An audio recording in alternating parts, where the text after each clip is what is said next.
বন্ধুরা চলে এসেছি দুপুরবেলা খাবার খাবো বলে সব কিছু একদম প্লেট পেরে রেডি করে নিয়েছি। তো আজকে দুপুরে কি কি রান্না হয়েছে সেটা তোমাদেরকে দেখাবো।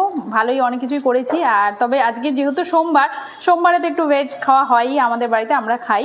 তো চলো দেখা যাক কি আছে এর মধ্যে। তো সবার প্রথমে তো দেখতেই পাচ্ছ 2 থালায় ছেলে আর বরের জন্য ভাত বের করে নিয়েছি। আমারটা এখনো বের করিনি, একটু পরে বের করব।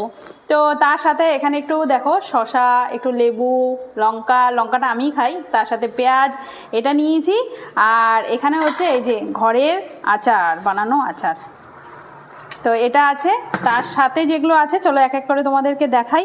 তো কোনটা দিয়ে শুরু করবো? এটা দিয়ে শুরু করি। তো এখানে দেখো আজকে করেছি একদম বড়ি দিয়ে পালং শাকের ঘন্ট, ডালের বড়ি, তার মধ্যে একটু কুমড়ো, আলু, তারপরে ছিম এগুলো দিয়ে ধনেপাতা সব দিয়ে মানে ঘন্ট করেছি।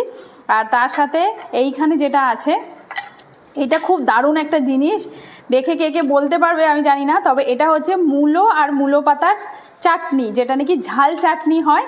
সেইটা এক ধরনের বাটা বলতে পারো, আজকাল খুব ভাইরাল চলছে ইনস্টাগ্রাম ভিডিও, ফেসবুকে, সব জায়গায়। তো সেইটা আজকে আমি ট্রাই করেছি, কেমন হয়েছে সবাইকে খাওয়াবো দেখি। আমার তো খুব ভালো লেগেছে, একদম ঝাল ঝাল চটপটে, একদম লেবু টেবু দিয়ে করেছি। আর তার সাথে অবশ্যই শীতের দিনের একদম এখানে এই যে ডাল, আর ডালটা কিন্তু একদম গরম, ছিম দিয়ে ধনেপাতা দিয়ে একদম মুসুর ডাল, মুগ মুসুর মিলিয়ে করেছি ডালটা এইটা।